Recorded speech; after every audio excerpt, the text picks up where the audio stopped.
Hi friends, welcome to my channel.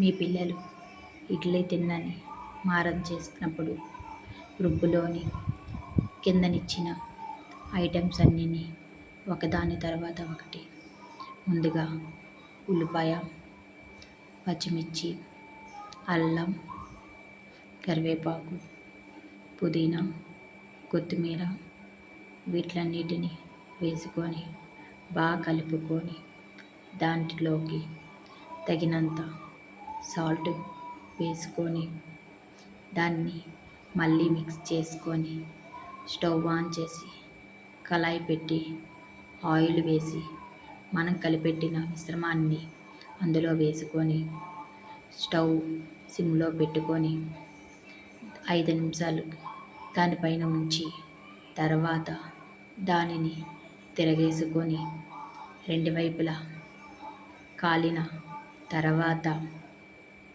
Stove off చేసుకొని ఒక ప్లేట్లో తీసుకొని నేనైతే ఈరోజు మా పిల్లలకి ఇస్తున్నాను. పల్లీ చట్నీ చేశాను. Please subscribe.